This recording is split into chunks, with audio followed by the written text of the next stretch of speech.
Welcome to The World This Week, Episode 5, in which Consortium News looks at the week's events. I'm Joe Lauria, the editor-in-chief of Consortium News. This week, the Ukraine war. Western publics are turning against it. But what about Trump? The Middle East. Netanyahu strikes out in D.C. But again, what will Trump do? This week, we're joined very happily by Ray McGovern in conversation. Ray is a former Russia analyst at the C.I.A. and a daily briefer of presidents, and by Patrick Lawrence, a C.N. columnist, author, a former Asia editor of the International Herald Tribune. We welcome Patrick and Ray to This Week. Thank you again for being here. Amid the signs of democracy are dangerously breaking out everywhere in the world last week, Western publics are no longer wanting to fund the war in Ukraine. A jury acquitted Palestine Action activists in London. The High Court of England and Wales ruled that the Starmer government's designation of Palestine Action as a terrorist organization was illegal. More Epstein revelations expose Israel and members of the ruling class, and thousands in Australia protested the genocidal president of Israel, his visit there, until democracy was blunted by the fists of the police. Ray McGovern, thanks. Let's talk first about Ukraine. The Munich Security Conference is starting right now. Simplicius, the anonymous blogger, writes that the purpose of this, again, is to stir up hysteria in Europe, to continue the war going. But he points out that support for the war is plummeting in Europe for spending, military spending. 40% of French and 30% of German publics last year supported spending more in the military to help Ukraine. And right now that's down to 28 in France and 24 in Germany. What's going on here, Ray? Are the publics finally going to tell their leaders in Europe in particular what to do about Ukraine? Well, that time has come years ago. The problem is that the leaders of Europe, Merz and Starmer and Macron, they are divorced from the people and they have all the power that they need to stay in office. So it's going to be maybe another year before they give in. What happens now, and which was really manifest at the Munich Security Conference, is that the U.S. is backing out of Europe, is backing out of NATO. It took no other than Vladimir Putin to point out that NATO is nothing without the United States. Britain may have 7,000 troops, but they're not sure that they know how to fight. They have no navy worth the name. In other words, the Europeans are trying to keep the United States in NATO and Article 5, which requires a reaction by all if one is attacked, in being. The problem, Joe, is that finally people got to realize that no sweat, no problem, keine Angst, no big anger or fear. The Russians aren't going to invade Western Europe. I mean, there's no evidence that they would want to. There's no evidence at all that they had that in mind. And when you get a person educated and still living in the Cold War days like Joe Biden, who says in his last inaugural address, does anyone in this room think that Putin will stop in Ukraine? No, yeah, going to Poland and the Baltics. Well, there's no evidence for that. As a matter of fact, most people need to know this, okay? Putin already stopped, okay? He stopped 6 weeks after the invasion of Ukraine. They had an agreement, his negotiators and the Ukrainian negotiators.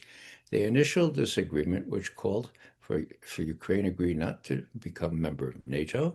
There would be a ceasefire. There would be limits on the forces on each side of the ceasefire line. They'd deal with Crimea and the other big territorial questions later, but there'd be stop the war. So, it's not a trivial matter to say, hey, Joe Biden, Russia stopped in March, April of 2022. When, 6 weeks after they started. And who put the kibosh on that? Boris Johnson, working for Biden and for the British leadership at the time. So, yeah, this business about Russia stopping, Russia presents no big threat to Western Europe. And once the West European leaders understand that, or their people make them understand that, they'll breathe a big sigh of relief and say, "Oh, wow, we don't need to build up our military. We don't need to wait for 3 years until we're ready to attack or to defend ourselves against Russia, because it's a red herring. Literally, it's a red herring. Russia has no intention of taking over anything other than the part of Ukraine that they feel is necessary to preserve their own core interests. That's clear. They've almost got that now. For the longer term, they need more. That's why they're willing to cajole these people. What's his name? Sel the negotiators that are now coming from Trump, the two Trump's Witkoff son, and his son-in-law. drawing a Yeah. blank on Witkoff's name. So that's why they're going to start on Tuesday and Thursday once again. Will there be immediate progress? No, but they want the U.S., and this is really different from the old days. Okay, they want the U.S. in Europe. Okay, not so that Article 5 will apply. No, they want the U.S. in, because the U.S. is the only force that can ensure that the whole objective of this war, namely that there be a new security architecture which does not threaten Russia with Ukraine in NATO, that will have been achieved, and these people can kind of say, well, we did it, or they can claim that they did it. Trump will no doubt brag that he did it if it's done during his tenure. So it's all kind of red herring, and I mean, the truth does come out. The question is how soon it will come out, how many more Ukrainians are going to die on the battlefield or freeze to death. Well, Biden, you say Biden was, along with all European leaders, now banging this drum that Russia wants to take over Western Europe. But at the same time, they're ridiculing the Russians for not being able to take Kherson province or still fighting to get Donbass 4 years later. And then, yeah, at the same time, they're going to be in Paris by Christmas. I mean, these people, which one is it? Is Russia a threat, or are they a bunch of hapless soldiers who are losing badly on the front? Patrick, do you think that the public is that the key, that the European publics will have to turn these people out of office, will have to oppose the continuation of war? Do the European peoples believe that Russia is a threat? Or they've stopped believing that? Well, European political cultures are not quite as atomized as American political culture. People are still capable of uh, getting out on the street, and more broadly, they're still capable of discerning reality and making judgments. To an extent, many Americans, perhaps most, aren't. Okay, so I think the big sale in Europe is to persuade them of the need to the core question here is dismantling the European welfare state, um, more or less completely, or at least more extensively than has occurred to date, right? And uh, you know, Rubio gave a speech today. You brought it to my attention before we assembled here. Um, Really quite remarkable, uh, asserting that sovereignty has been outsourced, national sovereignty has been outsourced to international institutions. And these institutions, the UN premier among them, have proven ineffective. And while outsourcing their sovereignty, have spent wasteful amounts of money on massive welfare states. That's his phrase. Okay, and this has to stop. I think he's basically making the European argument, the Germans most explicitly, but not only the Germans, French too, Brits, what we now account for as core Europe. Um, that they're going to have to cash in the welfare state because of the frightening Russian threat. The Russian threat serves this purpose. I count it one of two. One is to dismantle the welfare state and persuade people that they must do without in order to uh, defend themselves. And the second is, what is the purpose of NATO? Well, NATO, I don't think it's a surprise to anyone assembled tonight, and probably not our audience. NATO has been wandering for years, right? Wondering what it is supposed to do. I read the Rubio speech, and my mind went right back to that line of thought that began with Twain, Lodge, and all the anti-imperialist people at the turn of the last century on the occasion of the Spanish-American War and all that fell out from that, right? Right up through W.E.B. Du Bois.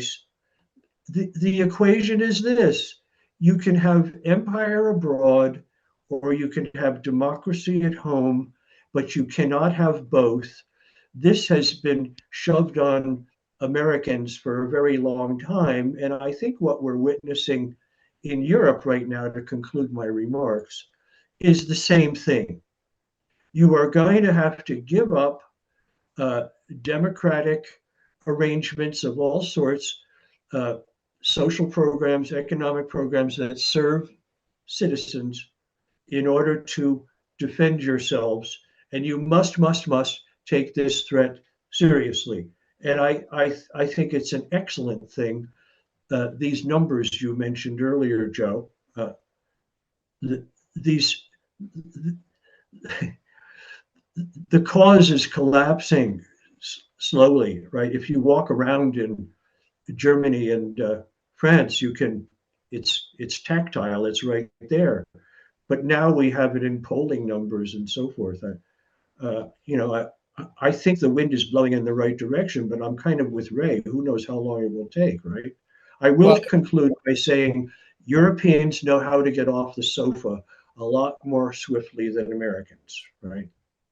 well, Ray, we it seems like we're on a hamster wheel here with this story because after Alaska, there was excitement and Russia thought they'd actually gotten somewhere. And now I think they're totally flabbergasted, the Russians, about what Trump is all about when it comes to Ukraine, let alone other subjects. Where do we stand with this? Is Trump serious about ending support for Ukraine? He has now pressed Zelensky to have an election by May.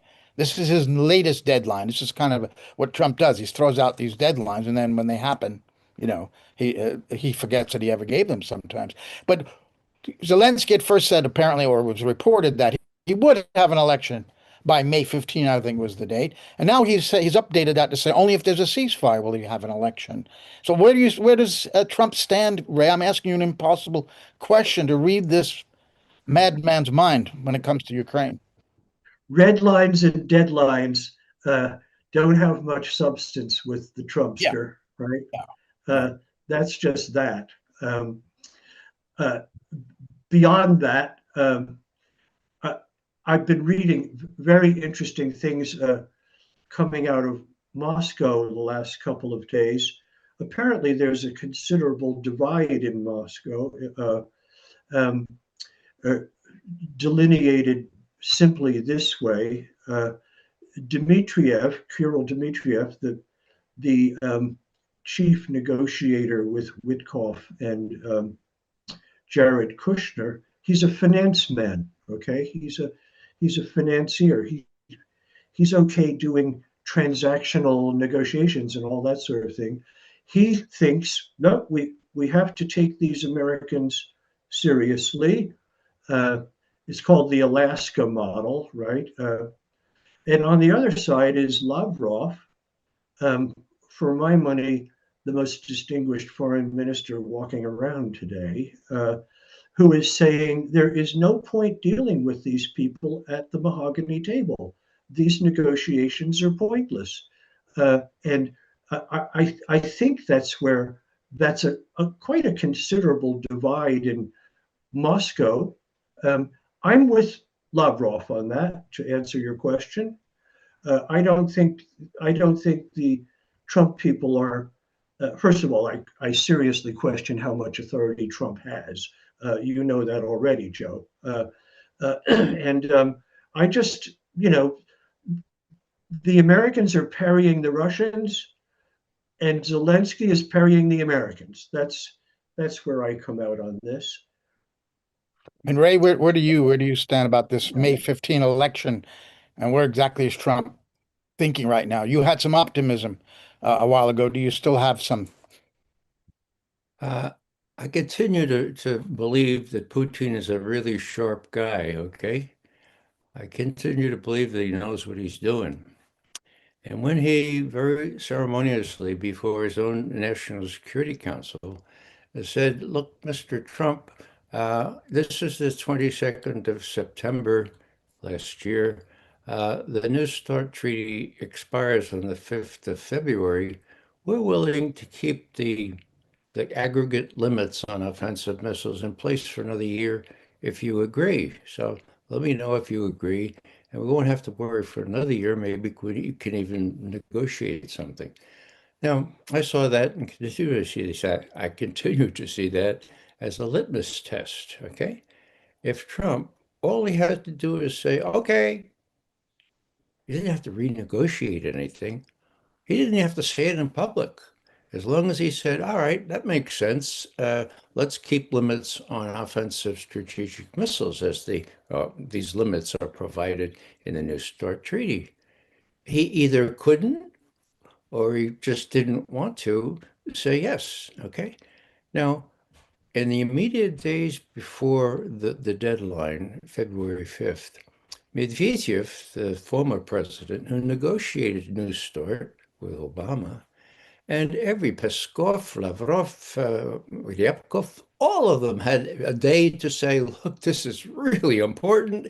There's still time. There's still time. It's still 5 days or 4 days, 3 days, and they made it very clear that this is really important to them, and Trump couldn't deliver. So that's big because the only way Putin, can read that is that Trump is not his own man, or he's deceiving us. We'll have to see how this works out. So that was the divide. Now, Lavrov was has completely been not so much polite here. He's been saying, we betrayed our NATO, were betrayed up the kazoo, okay? And yet, all of a sudden, you got, well, wait a second, are they going to end these negotiations, trilateral negotiations foreseen in Alaska way back in August 15th? Yeah, they're going to do that. Are they going to send these guys back up to Abu Dhabi, I guess it is? Yeah, they are. When? Tuesday, Wednesday. So what does Trump really want? What I see is a coincidence of views here, of intentions, okay? Trump wants to be able to end this war. He blames it on Biden. He says he wants to stop people being killed, okay? And he's got a reasonable blame to put on Biden. And what does Putin want? Well, most of my colleagues seem to think Putin doesn't have a brain in his head because he's been taken in that Trump really doesn't want it. The U.S. is not going to make any concessions. Putin doesn't need any U.S. or Ukrainian concessions. He's won the war on the battlefield. John Mearsheimer says this will be run on the battlefield. Correct. Medvedev, the former president, says that's only step one. We would be foolish if we didn't go right to step two, which would require a reordering of the security architecture in Europe. That's what this is all about. So, yeah, we've won the war on the battlefield, but that we want more. Now, why do I mention all that? Because to achieve that, he has to have the United States cooperating because the Europeans are from hunger. they're out of it. They just don't make any sense, okay? So you have this curious development where even though missiles are shot at state property there where Russian presidents live or stay sometimes, even though you have assassinations in Moscow.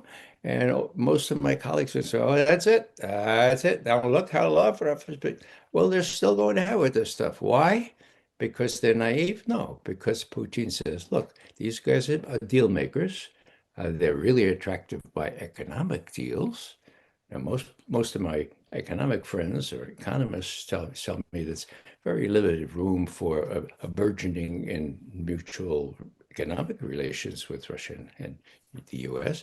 But look, they're looking long term, and the Russians would like very much to get a tunnel under from Alaska to Siberia. That's possible. Now, the technology would let it be done in about 5 years, 3 years if you give it to the Chinese to do. Okay, so these things are inducements, and Dmitriev is working with Witkoff and Kushner, and the Russians have said in their publications just this week, said there's a dual track thing here. Uh, we have Putin in touch with Trump now. That's big and that's good. But meanwhile, we have this other negotiation thing with these people I just mentioned, and that's making progress too, slowly but surely. We've won on the battlefield. Uh, we don't want this thing to end up where we would be tempted to take over all of Ukraine. For God's sake, that would be our Vietnam. So we need a deal. We need a cordon sanitaire. We need a buffer zone. They talk about a buffer zone. And who are you going to work that out with? Real estate people. Okay, so don't demean real estate people. Some of my best friends are real estate people. They can do this kind of bargaining. So I see, I'm not pessimistic. I'm saying, oh, damn, the Russians will read the failure to accept this offer made in September of last year to keep those limits on the START treaty, the new START treaty that expired on February 5th. That's a real blow. That's a big blow because now Putin has to look over his shoulder and people are going to say, well, look, these guys aren't serious. They want us to spend them ourselves into oblivion. They got an EBM and all this stuff. So he's got to say, well, okay, we got to do our own thing, which we have done over the last decade. And then what that means is building incredibly sophisticated systems that can go around the South Pole, that can use a nuclear power generator to make these missiles flow, can stay up in the air all the Oreshnik, Burevestnik, all this stuff should be deterrent enough. It is sad, though, that the U.S. will now be hell-bent on building offensive capabilities as well as forlorn things like the Golden Dome. How good was the Iron Dome in Israel? Not real good. Maybe people will be more impressed by a Golden Can Dome. I ask a question here, Ramo? Sure. Uh, One of the remarkable things about the Western position is that they seem to want to reduce these diplomatic contacts to square miles and hectares in eastern Ukraine and Western security guarantees, um, which seem to me to be very far fetched because the Russians have been very clear they're not going to have NATO members. They're not. You can't say, okay, no NATO, but NATO member troops. That's not a winner either. But the Western, they have.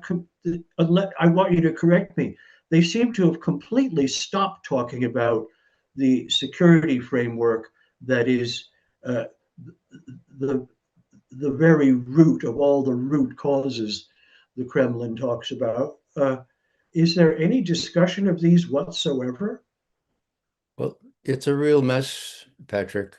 You get Zelensky saying 3 weeks ago, 100% agreement with the United States on security guarantees.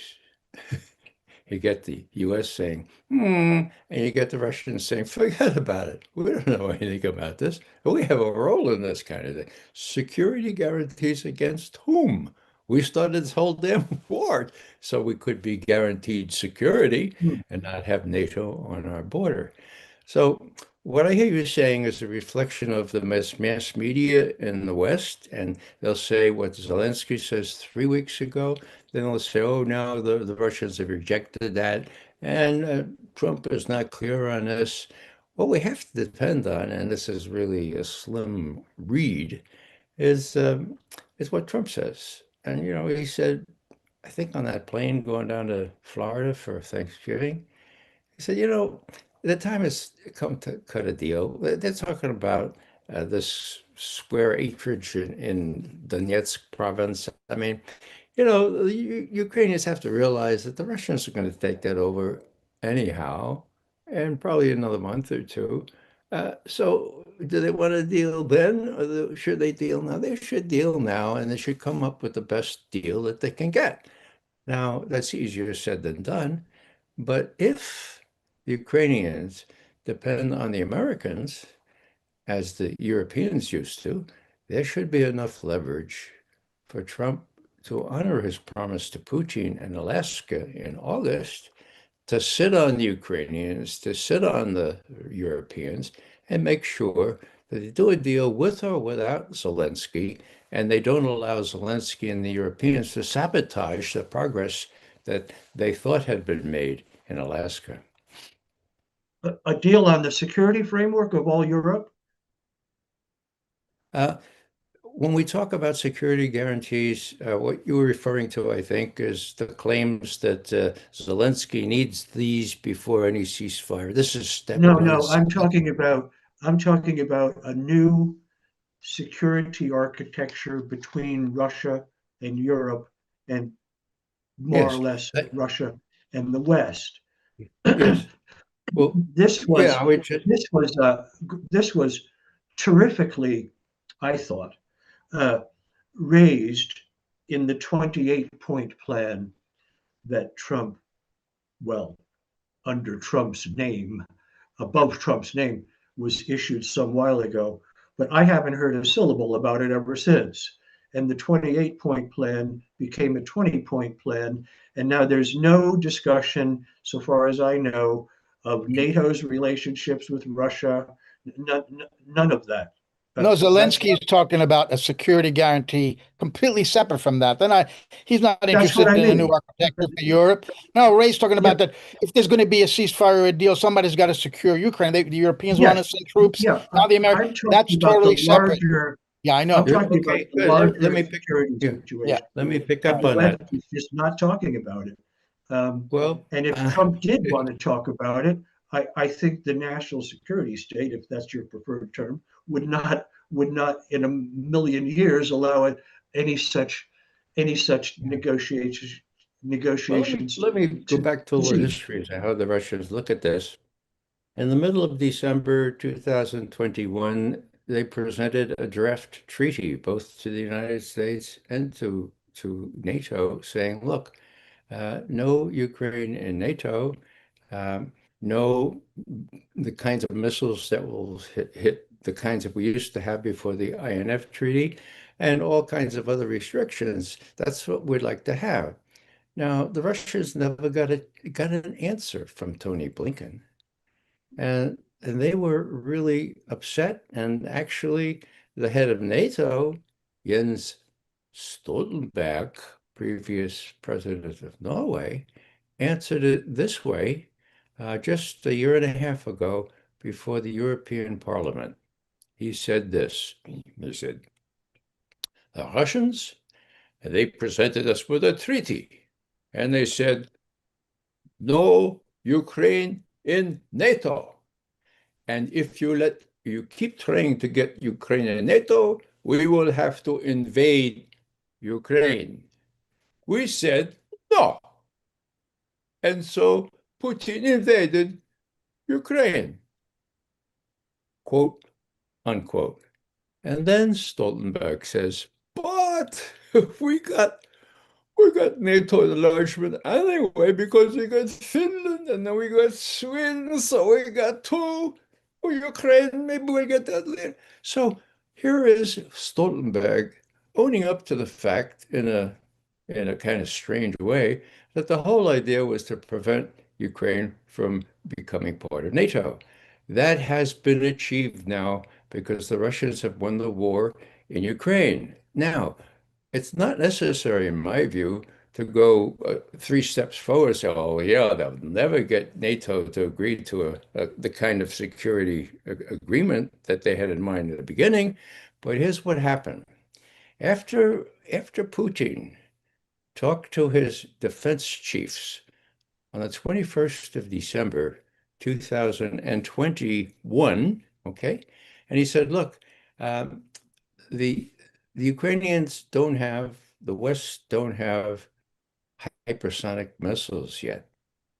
And he said this to his military, but they're going to get them, okay? And when they get them, they're going to put them in Ukraine. And when that happens, I will have 4 to 5 minutes to decide whether to retaliate, use nuclear weapons, okay? 21st of December, 2021, okay? What happens? 9 days later, White House gets a call from the Kremlin. Mr. Putin really likes to talk to Mr. Biden right away, and the answer is, well, wait a second. They just talked 10 days ago, and there's going to be negotiations in Geneva in just 10 days from now. So wait, please, please. President Putin would like to talk to President Biden. Oh, it was Christmas time. Biden was home alone in a place called Delaware. I think I got that in Delaware. Okay. And to his credit, he takes the call. What was the readout? The readout was the President of the United States agreed not to put that he said that the U.S. has no intention of putting offensive strike missiles in Ukraine. Read out on the 31st of December. New Year's Eve was never so joyful with the likes of Yuri Ushakov, who's still Putin's main man on this. He was saying, finally, the Russian, the Americans are noticing that we have core interests, and this is a big one because we have 8 provisions in that draft treaty. This satisfies 6 of them, for God's sake, okay? What happens? Well, they go to Geneva, and Wendy Sherman meets with Ryabkov, the deputy foreign minister, and Ryabkov says, oh, wow, this is the 9th and 10th of January, 2022 now. And Ryabkov says, let's spell this out, how we will not put offensive strike missiles, you will not put offensive strike missiles in Ukraine. And Wendy Sherman says, huh? What would you say? I don't know anything about that. Long story short, finally, Lavrov, the foreign minister, gets a hold of Blinken in Geneva on the 21st of January, 2022. He says, Tony, what about this? What about your president's commitment not to put offensive strike missiles in Ukraine? And Blinken says, forget about it. You know how that happened. I wasn't there. Sullivan wasn't there. He was home alone. And no, forget about it. Look, we might be able to talk at some point about how to limit the number of offensive strike missiles in Ukraine. But forget about that. And so the next conversation on the 12th of February, just what, 9 days before the 10 days, 12 days before the invasion, what's the readout of that? The President of the United States refused to discuss the undertaking he made not to put offensive strike missiles in Ukraine, and he refused to talk about the possibility of Ukraine not joining NATO. That was the readout from 12 February 2022, and we all know what happened on the 24th of February after the Winter Olympics were over in China, and after Putin had secured Xi Jinping's nihil obstat, saying, okay, yeah, if you got to do, you got to do, which was a surprise to all my Chinese friends, analysts, okay?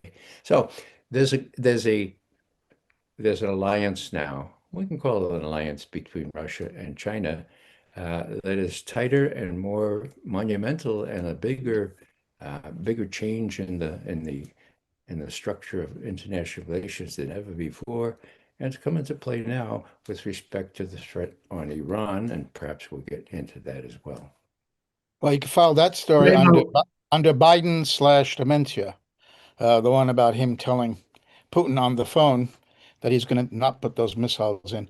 But Ray, the 30 minutes that we've been talking about this tells me one thing, that the diplomacy on this war, it's futile to even talk about it. I think I didn't even know whether we should pay attention to it anymore because it doesn't matter what Trump says or doesn't say. It's all on the battlefield, as you said. This is being won there while all this nonsense is going back and forth. Uh, and ultimately, war sometimes is about real estate, and there are real estate people that Trump is sending over there. It is, as we just mentioned, as Patrick raised and you discussed, about the security issue.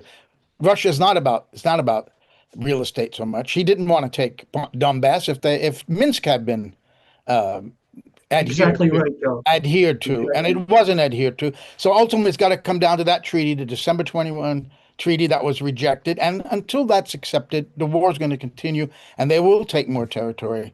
But Ray, when would it stop? Or Patrick, at what point do you think Russia would say they're satisfied? I mean, you'd have to then worry that NATO is going to come into Ukraine. I don't see the end of this war, is what I'm trying to say. How do you see it ending on the battlefield? I don't right now. Yeah.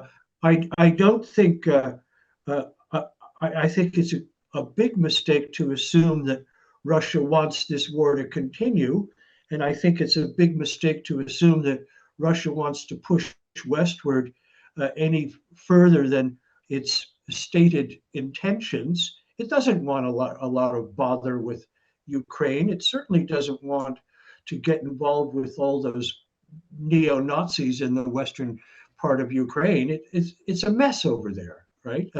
That's not Russia's intent. But they bang on about root causes for a very good reason. I don't think they're going to stop until they are able to begin negotiations in a serious way on a very new and quite comprehensive security framework that is well beyond what Zelensky's talking about. They're talking about a new relationship between Russia and the West. And the problem is the West has no intention of shaping such a new relationship. That's it. So I think we're in for we're in for a more or less. It's so discouraging to say this, but we're in for a more or less indefinite conflict wherein the Russians will proceed westward. The idea that they, quotation marks, can't even take Donbass is just MI6 claptrap. They could take Donbass anytime they wanted. They're doing this very delicately and a little at a time, and they're in absolutely no hurry whatsoever, given the collapse of the AFU, Armed Forces of Ukraine. And I've just been reading the radical collapse of public morale among Ukrainians, however many may still be there. So I just don't, the problem is not Russia. The problem is the West is not serious. Okay. The one time Trump, the occasions when Trump tried to address Russian concerns, I greatly approved. But he will be permitted to address them only so far before he is stopped. And basically, the document, I can't remember the date of that document, the 28-point document, that was pushed aside, but quick, right? Rubio had a hand in that. So, it's going to go on, and it's not Russia's doing that it's going to go on. Those 28 points, Patrick, but just talking points. Dmitriev drafted them. We know that from sensitive intercepts. And he negotiated them with Koff and Jared Kushner. Yeah. They were just a series of things they put down on a piece of paper, and they were taken seriously by Putin to the point where he spent 5 hours from 11 o'clock until 4 o'clock talking to them about it. Now, He explained himself. We went through every point. That's why it took so long. It was awful. It was far too long, but we covered almost all those points. And they were in a big rush because they wanted to go to what was it, Abu Dhabi to get these other stocks. So we spent the night. So what I'm trying to say here is that what you say is right, or what I think we agree on. The Russian military has pretty much won this war. Uh, so the demilitarization objective that Putin spelled out right at the start of the war is about to be achieved fully. Okay, there will be no military worth the name in Ukraine. What does that mean about denazification? Well, that's a little tougher because about 20 to 30,000 troops are under the Azov battalion or brigade or division or what they call it now, under those are Nazis. Now, how are they going to be handled? Well, what Putin calculates, in my view, is that we have to keep the Americans in this because if we want the kind of security guarantees that amounts to a new architecture in Europe, then the Americans have to be part of it. The West, the West is no more. We have we have Rubio yesterday or today saying he's too busy to attend the meeting that the NATO people had arranged at Munich at the Munich Security Council. He was too busy to go to the last NATO foreign minister meeting.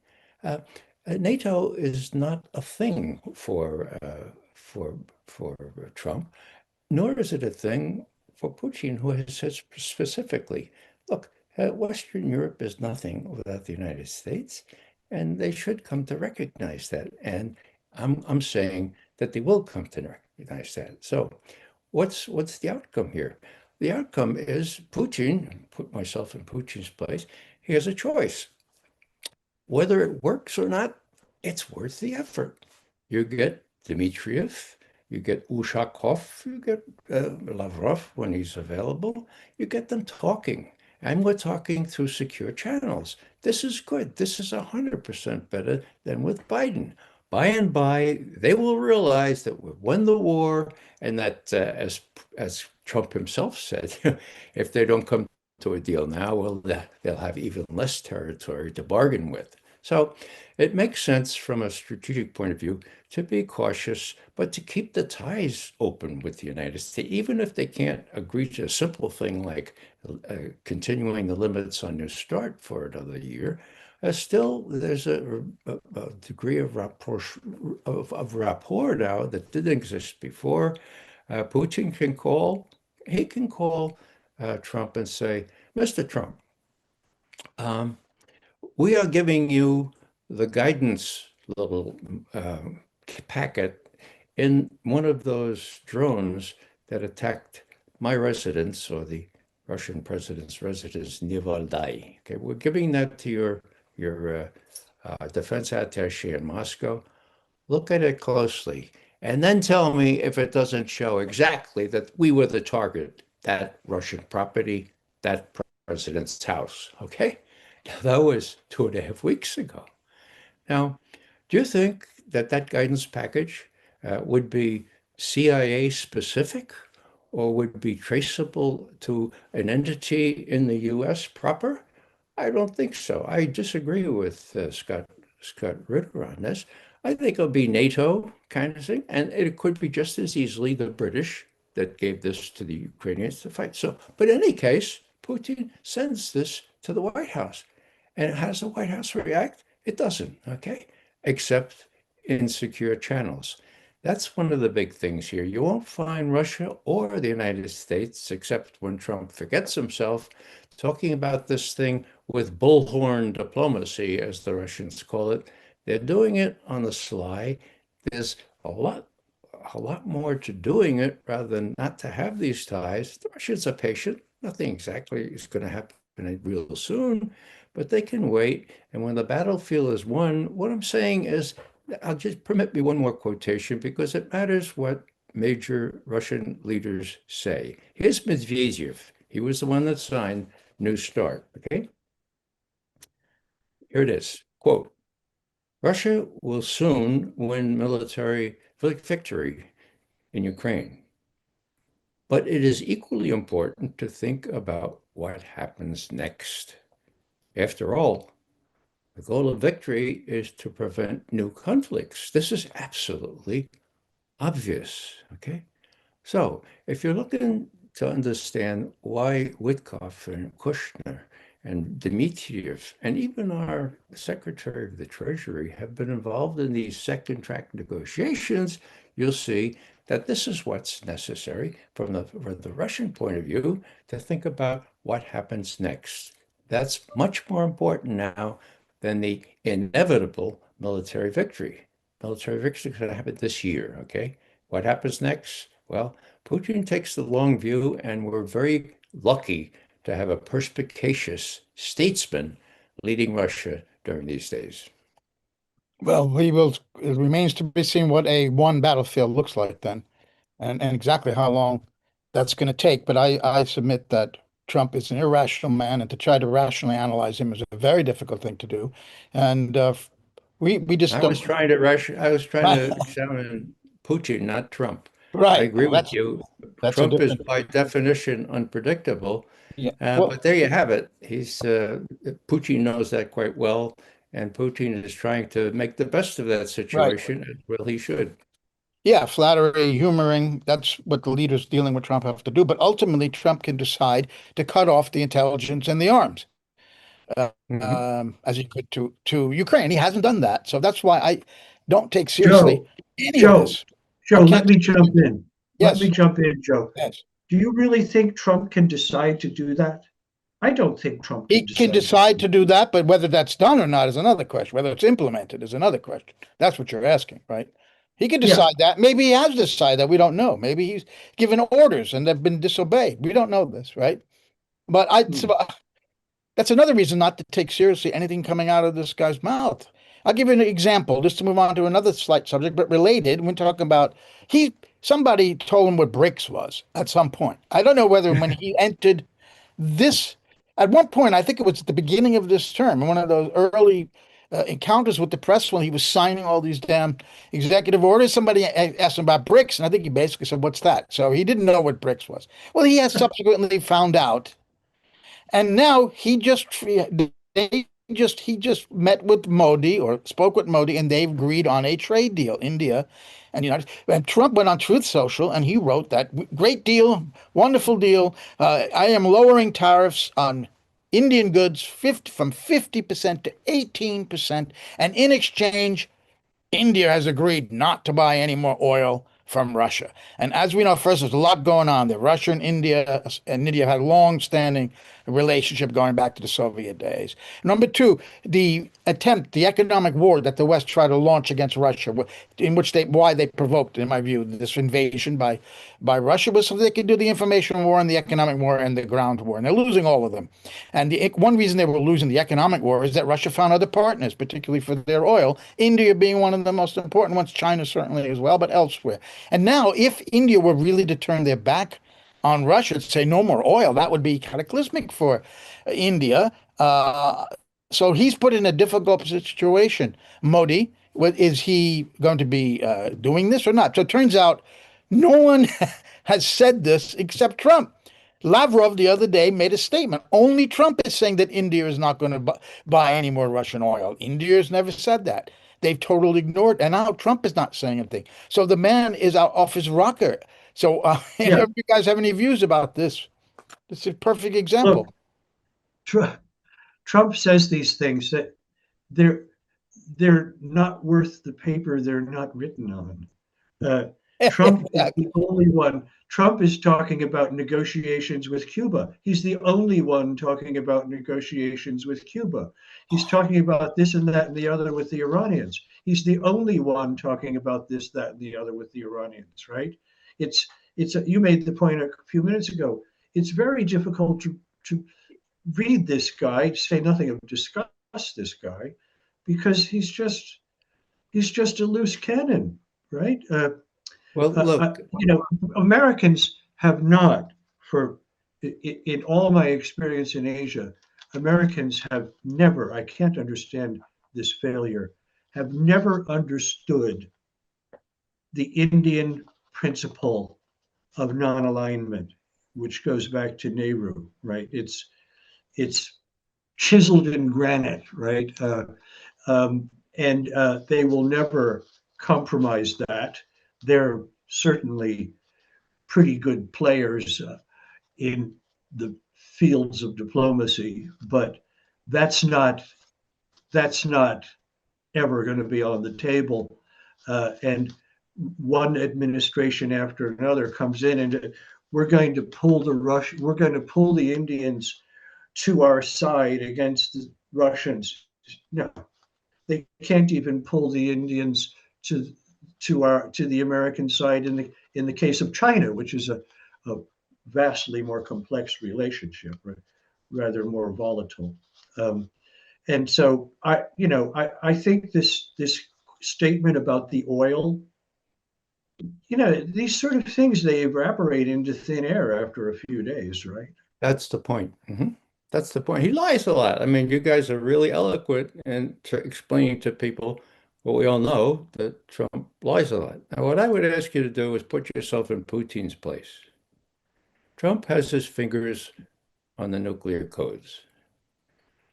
In my view, Putin is as perspicacious, as cautious and sensible person as we're ever going to get in Russia. As a matter of fact, I know something about Russian history that we ever have had in Russian history. Putin has built up Russia for the last 25 years into a very modern society. They're doing well. Their economy is okay, despite what you're hearing from the West.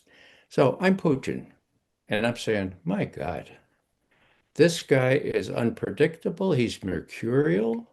Uh, that's why, of course, we never wanted him to win in 2016. The CIA analysts that were overridden had it right. We preferred Hillary of all places to Putin and all of it, and not to Trump, and Trump got elected. So here I am, Putin. I'm trying to say, well, what's the best approach? Best approach to a delusional narcissist is to be nice, okay? And that's what he's done. He said, does Trump, somebody says, did Trump deserve the Nobel Prize? Well, who else is there? In other words, he wants to keep an even relationship with Trump, all the while making sure that Trump and his military people know that Russia has the counterweight, has the deterrent that they've always had on the nuclear sphere.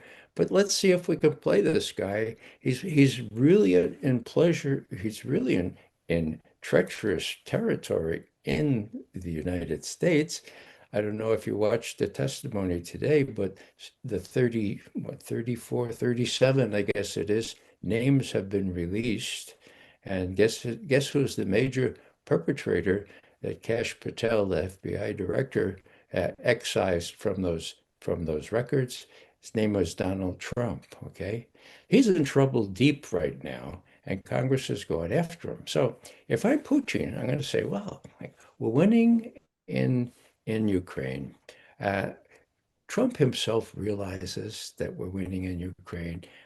He's got to, in our view, sit on the Ukrainians that don't have any real sponsors except those crazy Europeans. And by it's going to work out okay. Meanwhile, don't make fun of me, Putin says, for keeping ties with the United States with people who deal in economics like Dmitriev. Dmitriev went to Stanford. He went to Harvard. He's got a PhD. He's an economic wizard. He speaks fluent English. I mean, this is the guy that deals with Witkoff and Jared Kushner, and including the Secretary of the Treasury in the last round of talks in Miami. So let's keep this going.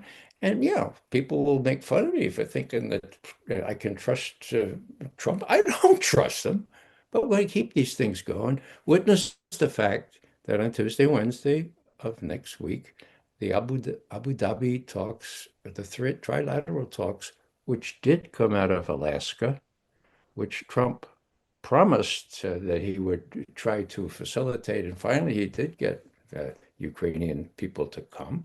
So the trilateral talks proceed. Will they achieve a lot of success? Not right away. Not right away. But all I'm saying is this is a very calculating, gradual guy.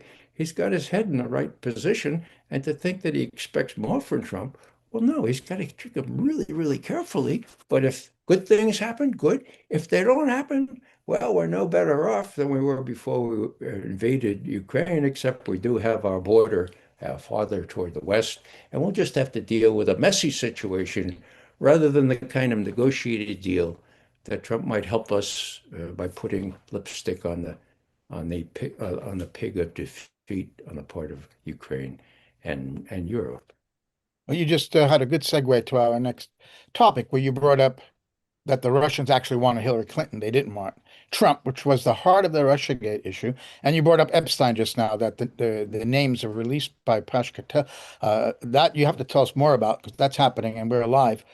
But if you saw this Pam Bondi meltdown at the House investigation into Epstein the other day, she went absolutely nuts, and he was accusing people on Democrats on that panel for the impeachments, these phony, fake, flimsy impeachments that have incensed the Trump people right now. And there's no question they want revenge for Russiagate. Russiagate still lives with us. I think it permeated that hearing. It's the Democrats themselves have damaged themselves with the Russiagate story, because they tried to get somewhere on Epstein, and we all want that to happen.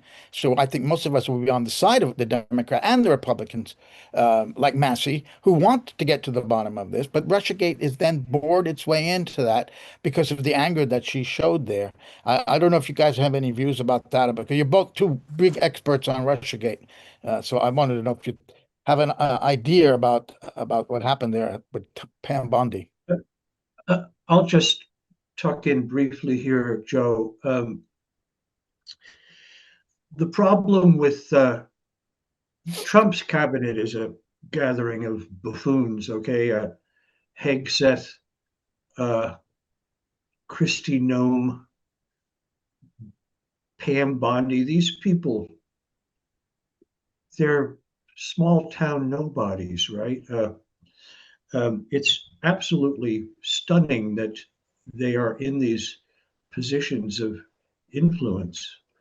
The problem is they're behaving very badly, and you use the word revenge.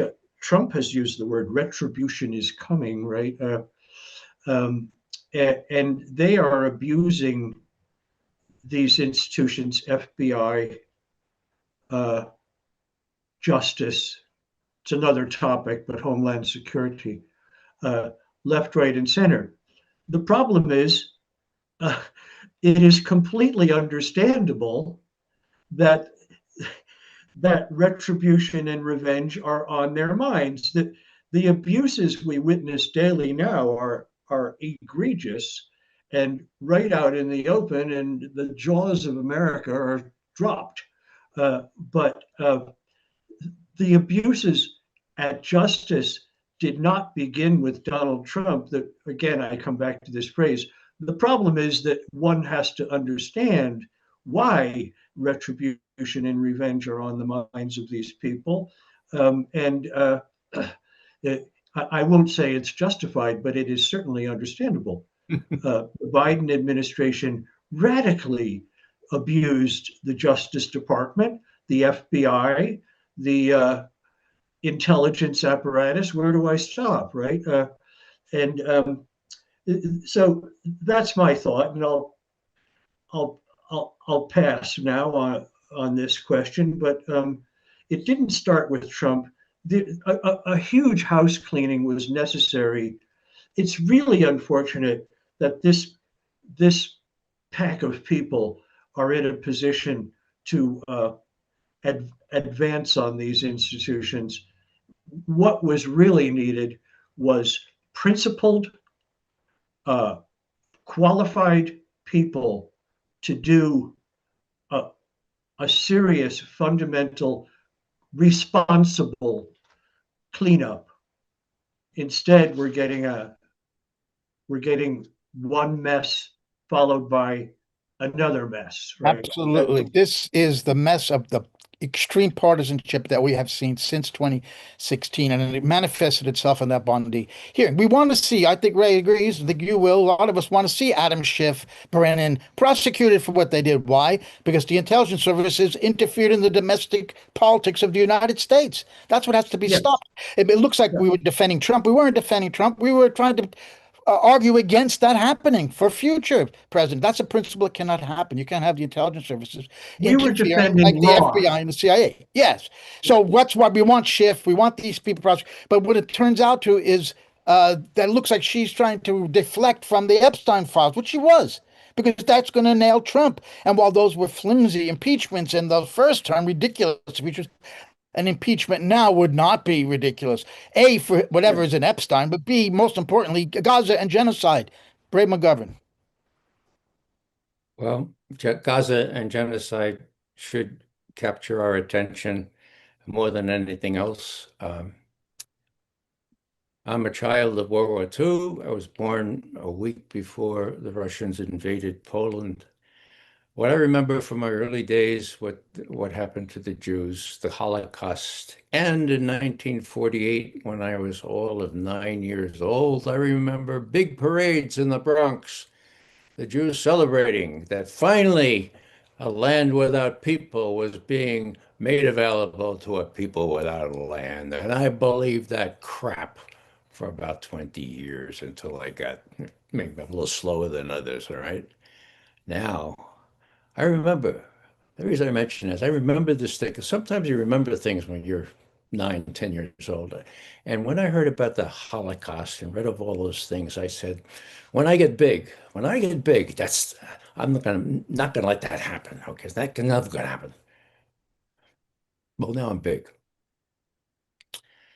I'm big, and I've been trying to sound the alarm and trying to expose the American people to the fact that, yes, just as the Nazis acted this way toward the Jews are acting, or the Zionists, I should say, are acting that way in Gaza. And Trump and the American government is supporting that with money, with weapons, with political support. It couldn't happen if we didn't help the Israelis. Um, so I just want to say that there are very few people who stood up to that. One, Aaron Bushnell, who was given the Sam Adams Award last year, said, look, people asked themselves during the Holocaust, what would I be doing? What would I be doing? Well, Aaron said just before he set fire to himself, you're doing it now. You're doing it now. Getting back to more mundane things, nobody knows more about Russiagate than Patrick here. Joe, you're a close second. I think I may be in a tie with you, okay? But the American people don't know about about Russiagate. They never got the full story.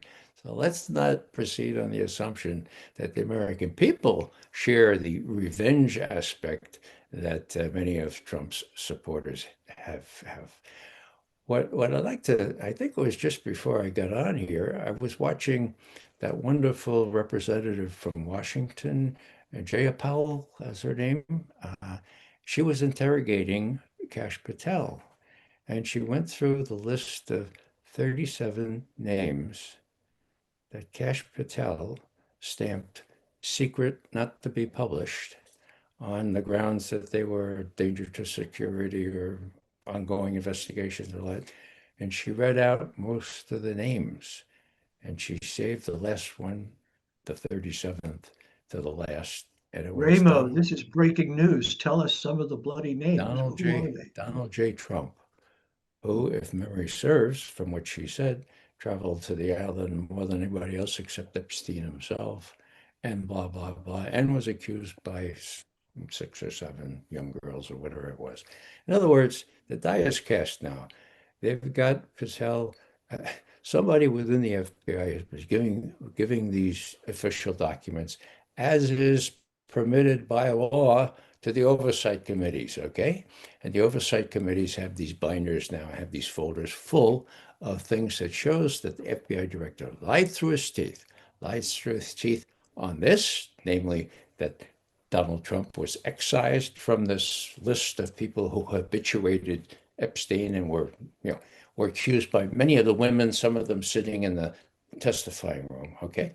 And the other thing, of course, is that uh, he was alone in the FBI building when I forget how many terabytes of information were deleted in a process that required 6 or 7 overrides to make sure that no backup computer could have them.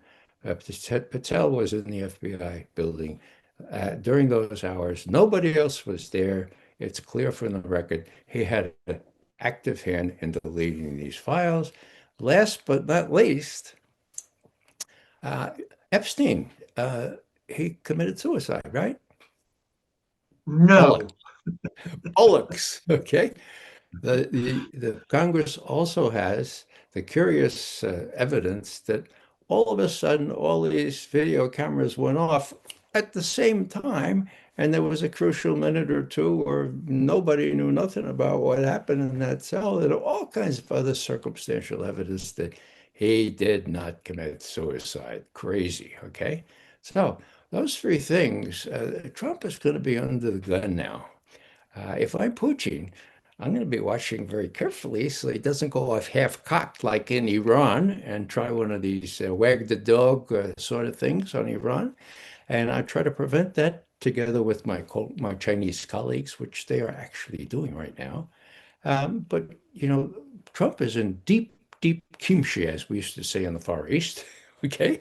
And the impeachment stuff, what the Democrats tried with these false testifiers from the CIA and everything else in impeaching Trump, that was a charade. That was awful.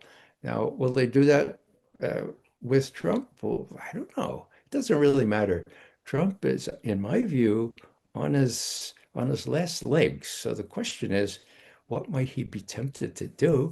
And if I were Putin, I wouldn't want to be in the position of trying to safeguard false flags, safeguard wag the dogs or whatever. I would really be very, very gentle with him. I would say, yeah, you should get you could get the Nobel Prize still if you come around on Ukraine, if all this kind of stuff. Putin's willing to do because he's a statesman. That's how you treat an illusionary narcissist. And what did I hear today? That he's going to name something else after himself? Like, you have it there. The man is not well, and that's something big to deal with. I think Chinese and the Russians are doing precisely that now with respect to Iran by giving Iran support that we don't know about, but we're likely to find out about if Trump goes off half-cocked. Joe, can I ask you a question, Joe? Yes, you can. Where do you think this is all going to go? It seems to be busting open big time now with these names, and Patel caught perjuring himself. Where do you think it's going to go? Well, first of all, it was Penn Station that Trump wants to name after himself. The Moynihan Hall, the new station they made in the post office next to the Penn Station in New York. Just to put that aside. Where do I think this is going? I'm reminded Mike Gravel, of course, who I knew very well and wrote a book with, and he told me that the Pentagon Papers were made available to members of Congress to read, but they couldn't take notes. They could just go in a room and read it and then leave. Of course, he used the speech and debate clause of the Constitution to read the Pentagon Papers into the record as Ellsberg had given to him, and nobody could touch them. So I'm reminded of that because apparently the members of Congress have been allowed to see the unredacted names, right? I suppose the deal is they can't say anything, but they could use the speech and debate clause to name them on the House floor or the Senate floor. They cannot be questioned, the Constitution says, for anything they do. So they cannot be, they could break the deal and that's it. So I'm hoping that's what's going to happen. And we're already seeing some of that. I think Ro Khanna and Massey have both been putting out names, and now you're telling me these 37 names are out. I think more and more is going to come out. This thing is getting huge, really huge. Now, former Prime Minister of Norway has resigned earlier today or yesterday because of this. We saw what happened to Andrew. It's just going to start happening in the U.S. The rot that's at the center of this. I mean, I covered the UN for 25 years, so I put United Nations in there, and I see that Epstein's flying into Newark Airport one morning, and he's going to be at the UN at 9:15 to meet Secretary General Ban Ki-moon and Kofi Annan. What was that about? So this guy has been everywhere. He was involved in everything as an intelligence agent for Israel. And he was in the middle of so many things. And this thing is unraveling now. And Trump had to give, and I have to, the theme of this show was at the beginning, I talked about democracy dangerously breaking out, where the people don't want funding for Ukraine anymore, where we're going to talk in a little while about Palestine Action, where these guys were, the jury disobeyed a judge in Britain to acquit these Palestine activists. And then the High Court in Britain said it was illegal to designate them as a terror. Something's happening now. And I think the MAGA people really forced the hand of Trump and with Massey to release these documents. I think this thing may go much further than any of us ever imagined. To answer your question, Patrick. Okay, are we headed toward impeachment or the 25th Amendment, do you think? Very likely. You heard Ro Khanna say he thinks the British monarchy itself could fall. When you, I mean, this is a U.S. congressman talking about the British monarchy possibly falling because of this. The king has to answer questions. Yes, I That'd be a think good idea. impeachment or 25th Amendment is very possibly. This thing is blowing up, and I think they've lost control of it now. And that's the Do you? interesting thing. I Do you? think Do you? that Trump and Patel and Bondi, they've lost control of this, and in the driver's seat of people like Ro Khanna and Thomas Mass. And I think we're going to see more and more. I think that the rot that people always knew is at the heart of elites who run the world, the kind of sick people that have always throughout history gained power. Maybe we're going to really see something happen here. What it leads to, will it really change? Will there be reform? Will new kinds of people get into power? This is way down the road. But at the moment, I think we're going to find out things we never imagined we would. And we are already. What do you think, Bray? Well, I see the last couple of days of testimony as being similar to the discovery of the tapes, the Gap? uh, Watergate tapes. Okay, Yep. all of a sudden, one of the trustees came forward. So, you know, there were tapes and tapes. Okay, well, that was the downfall of what's his Yes. name, Nixon, right? Yes, Richard Nixon. I see this happening, but I don't see a Congress like the one we had then. I don't see a Sam Ervin. Hmm. Massey and Ro Khanna are commendable, are to be commended, but can they bring along the rest of Trump supporters and the Democrats who are afraid to go to the bathroom without asking people like Hillary Clinton? I don't know. So, yeah, it's come to the kind of pass where evil is shown to be so prevalent among the 1%, uh, that I think there are enough Americans that feel this shouldn't be allowed to simply be not held accountable. So it's more hope than expectation on my part, but we certainly have the means now. And if you need icing on the cake, do look at Jayapal's testimony today, the congresswoman from the state of Washington, and see how Bondi reacts to her interrogations. It's complete disrespect. It shows that the executive thinks it's above any accountability. And it's also stupidly fresh, you know. There's no respect at all shown by Bondi. And I think the American people might be able to relate to the fact that, you know, this is really not the way to conduct affairs. Uh, the legislative branch is actually the first branch in the Constitution. It's the people's representatives. Bondi, you know, those people are executive people and judicial people might come up. So I don't know exactly. You and Patrick are much more attuned to domestic politics than I am. Patrick asked you the question. What do you think, Patrick? What do I think? Yeah. Well, I've mentioned this in conversations with Joe before. One of the more dangerous words among correspondents is should. This should happen, and I can't count the number of journalists who have written, it should happen, so it will happen. Hmm. Uh, we know what should happen. Everybody gathered here now knows what should happen, and probably everybody in our audience.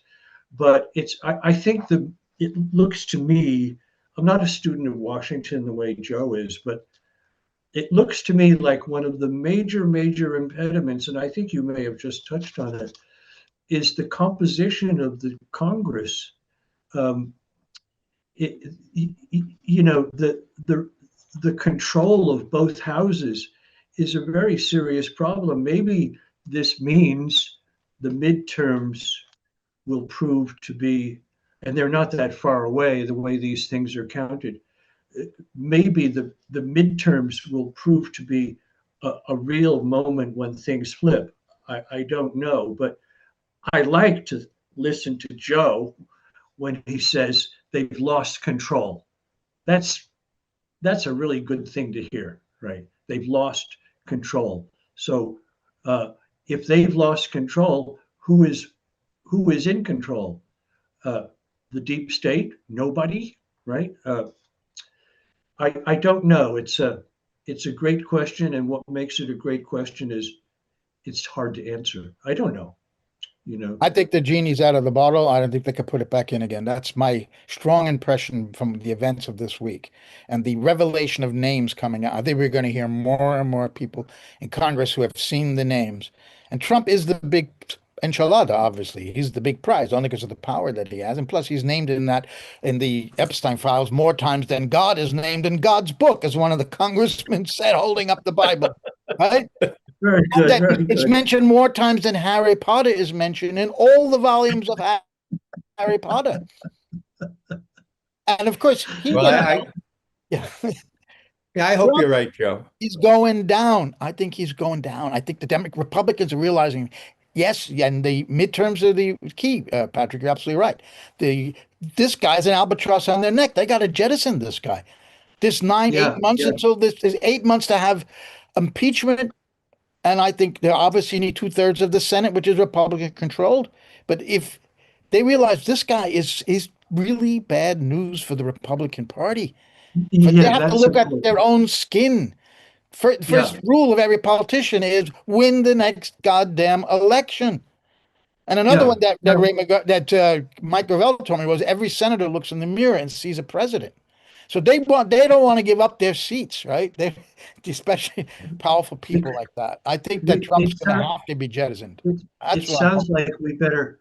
It sounds like we better start wondering what President J.D. Vance will be like, Well, right? And I think a whole lot less of him than I did before he became Veep, right? I never heard of him till before he became Veep, and I've never thought much of him. To be honest with you. So Let's not get ahead of ourselves here, okay? Let me play the devil's advocate. okay, As much as I wish to think you're right, Joe, yeah. and you, Patrick, who's in charge? ICE is in charge. We have the black and tans from Ireland. We have the black shirts from Italy, the brown shirts from Germany.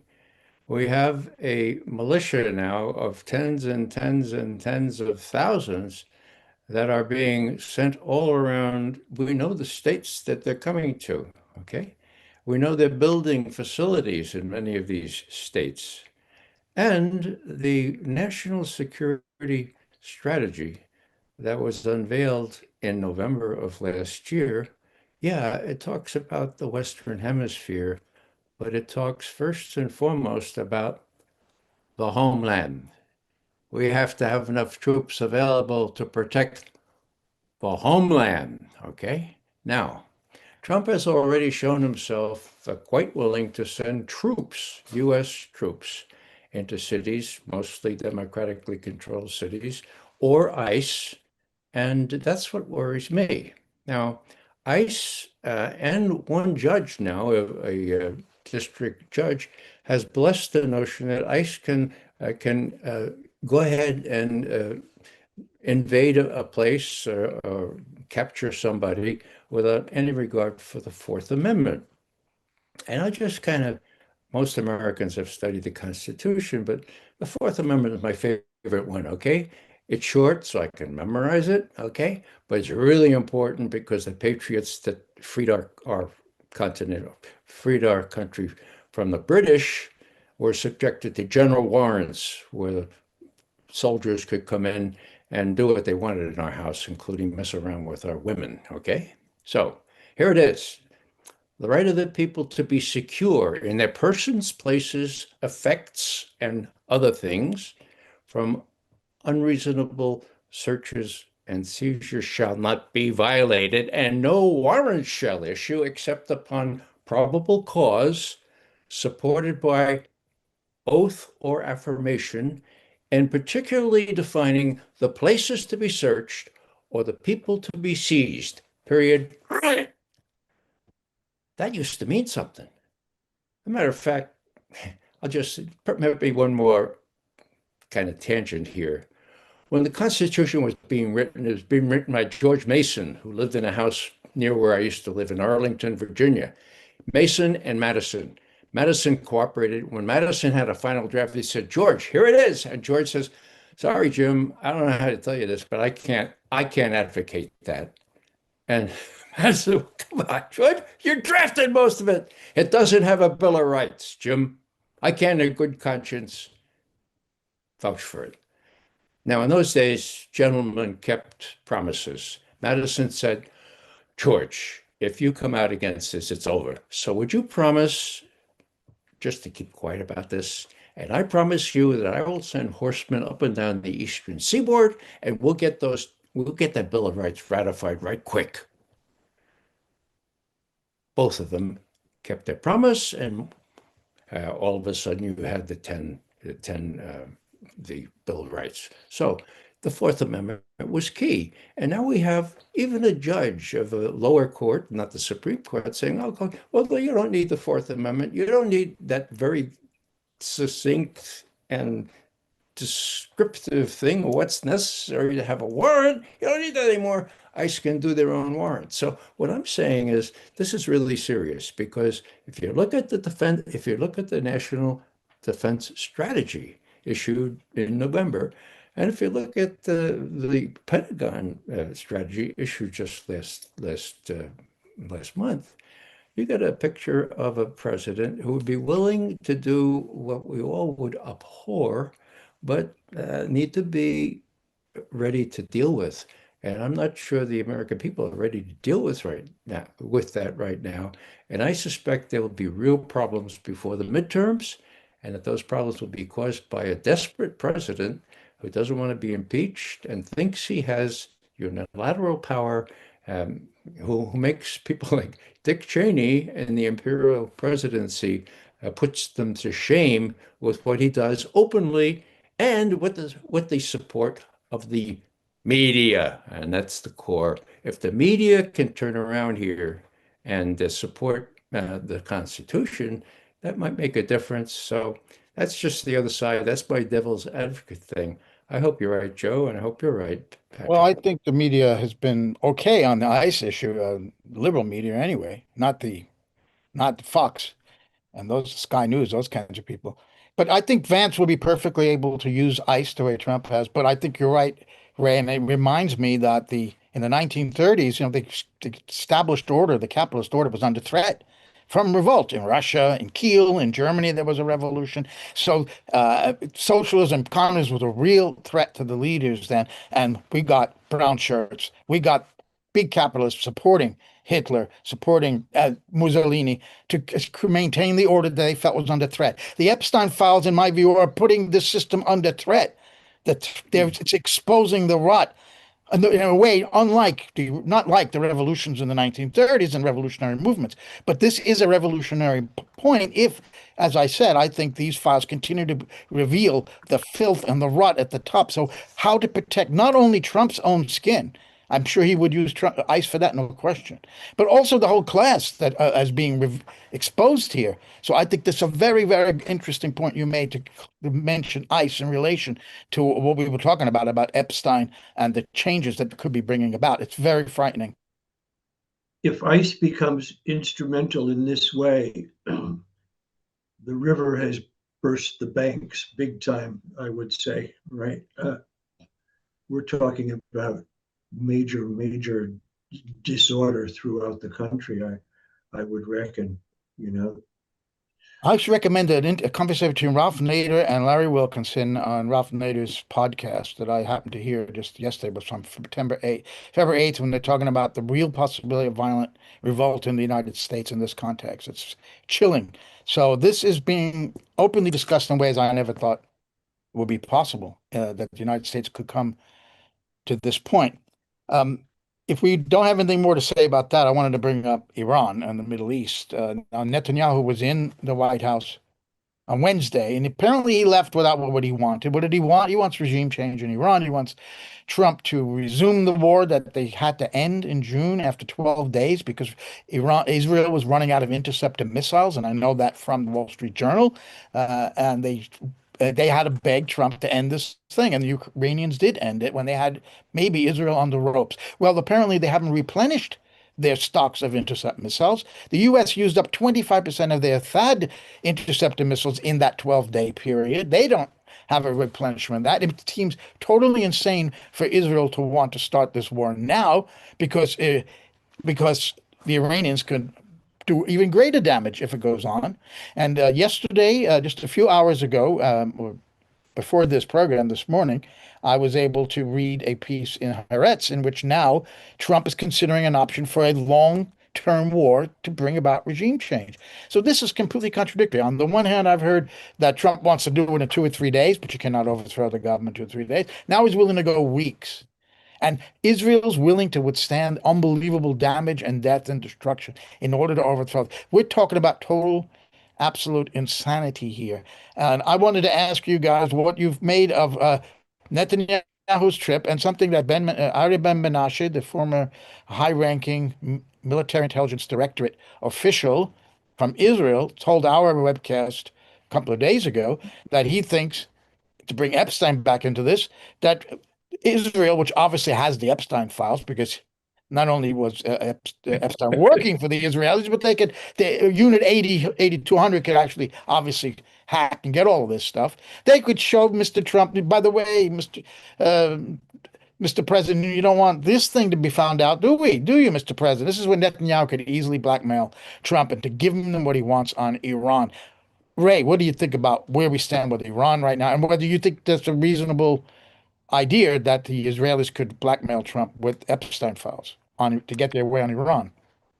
Yes, I do believe that. As a matter of fact, 3 months ago, uh, before the Epstein files really became au courant, I predicted that one way to explain Trump's behavior on the genocide in Gaza was that the Israelis had this hold on him, blackmail material from Epstein.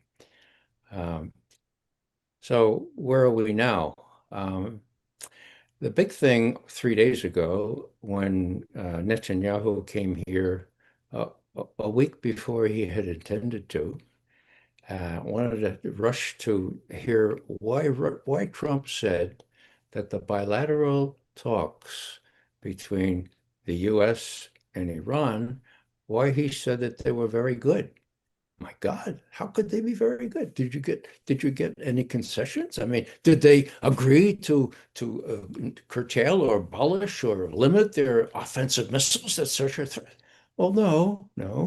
They told us they weren't working on a nuclear weapon, and I checked with the intelligence people. They said that's right. They're not working on a nuclear weapon, and so yeah, I insist. Trump's word.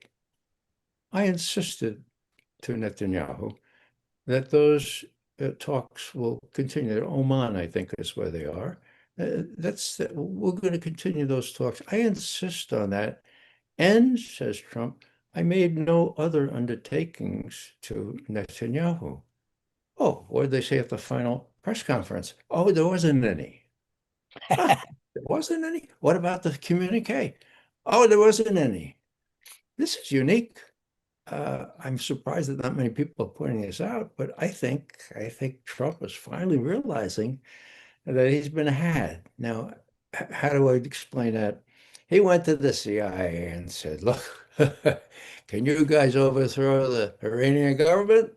And CIA guys, the operations guys, there's no other answer than, yes, sir. We did it in 1953. Yeah, we'll just dust off those files and we know how to do this because they've got the British to help us. Yeah, no problem.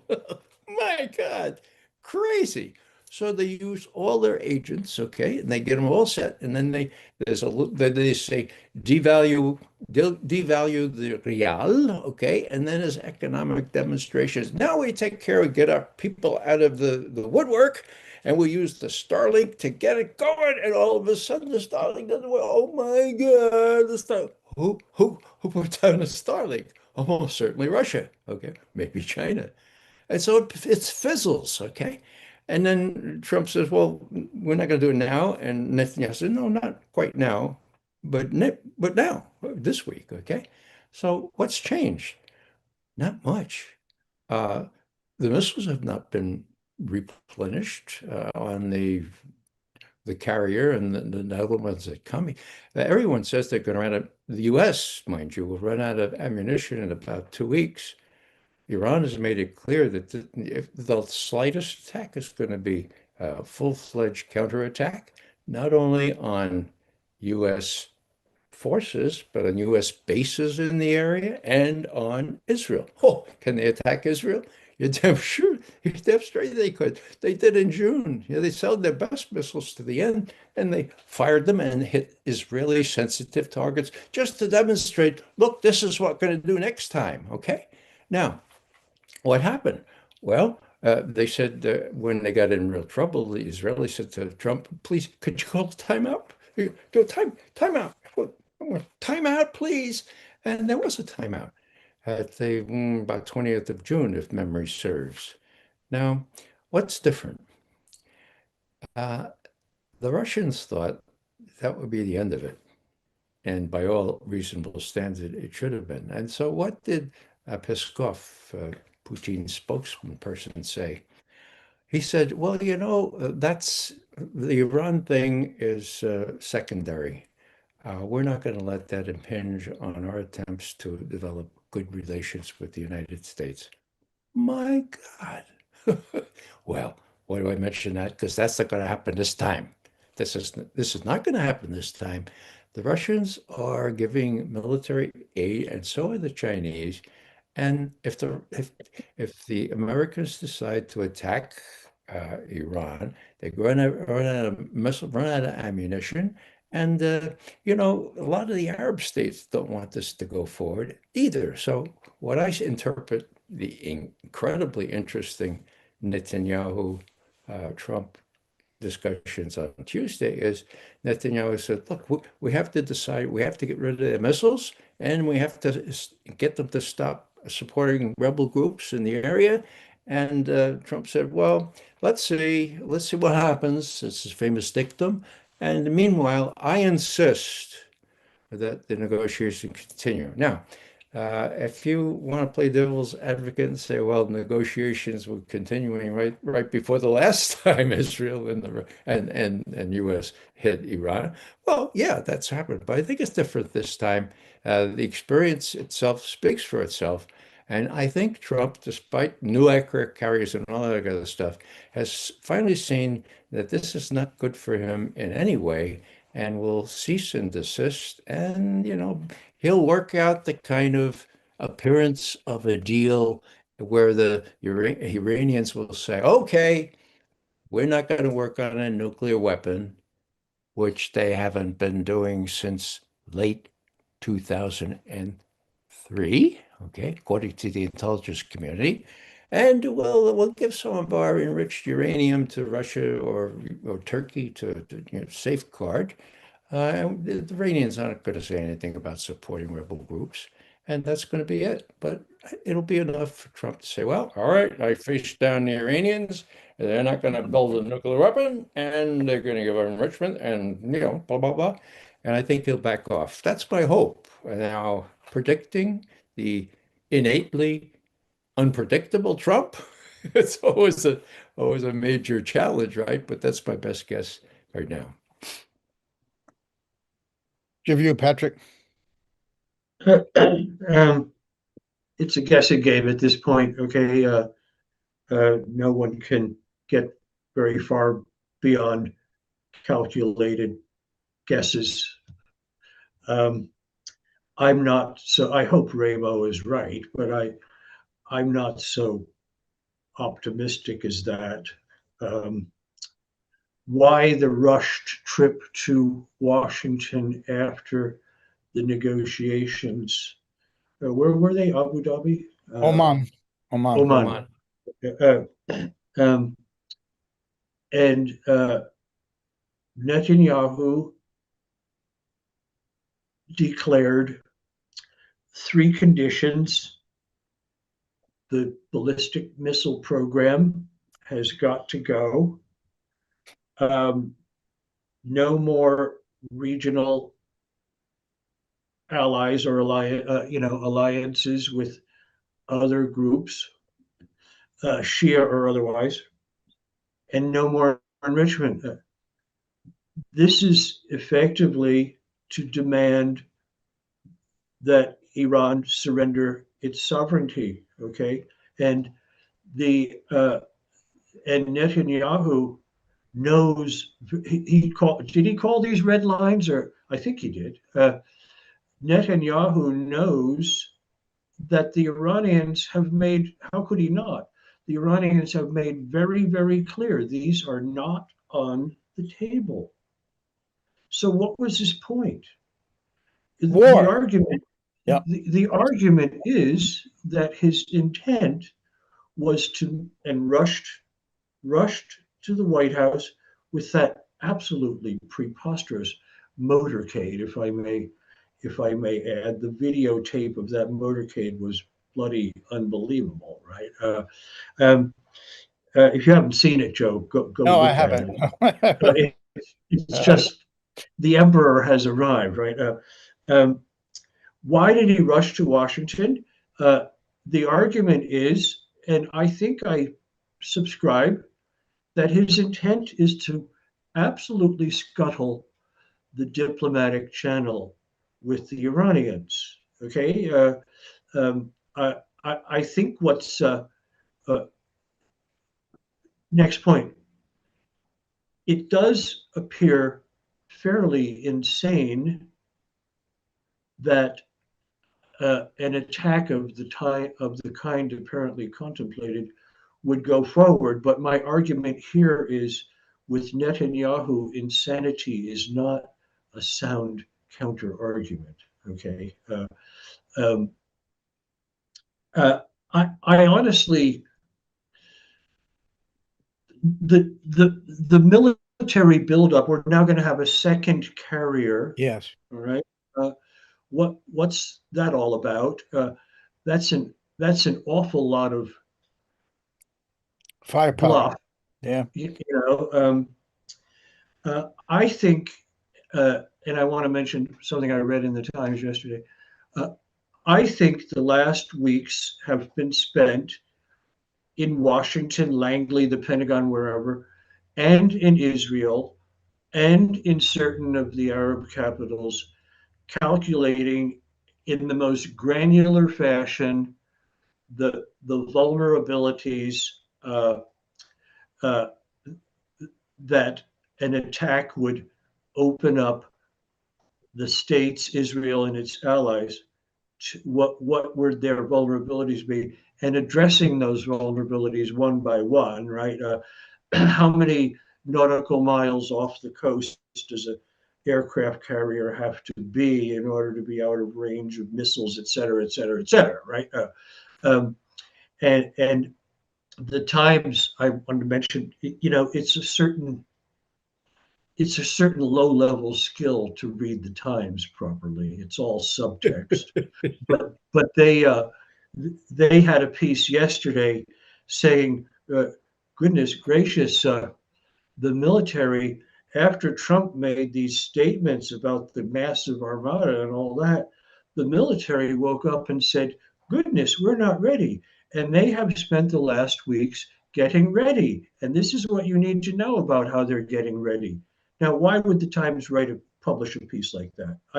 I think preparations the public opinion is being prepared for the potential of an attack. And I'll stay with potential. We don't know, but it looks to me like the tilt is a go. Colonel McGregor the other night put it down to a week to 10 days. He might extend that time frame now, but that was his view the other. It just does not seem so far-fetched, and we need to go back to the point one or the other or both of you made a few minutes ago.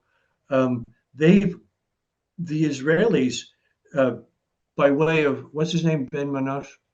Ben Ben Menashe. Menashe. Sorry about Menashe. Yeah, the Israelis have it on Trump if they want to use it, right? I I'm kind of not with Ramo about.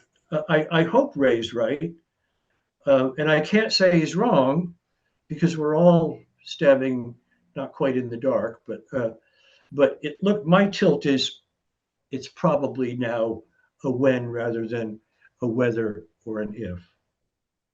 I think that Ray's right that Trump has to find a way out of this. Netanyahu said, yeah, let the negotiations go on. He knows Iran will never agree to give up the ballistic missiles.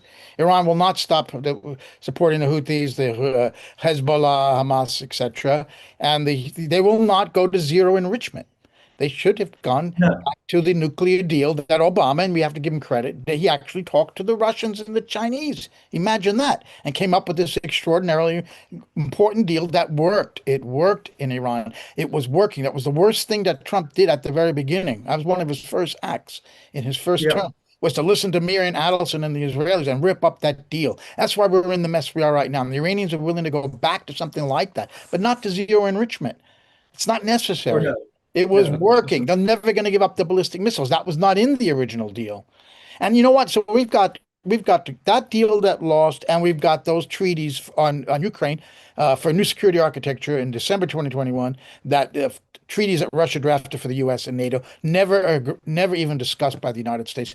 The diplomatic framework for the resolution of both of these conflicts that we're talking about, both of which can lead to nuclear exchanges, are there. They're written. They're there, and we've got a bunch of buffoons and maniacs coming from Israel to manipulate this guy.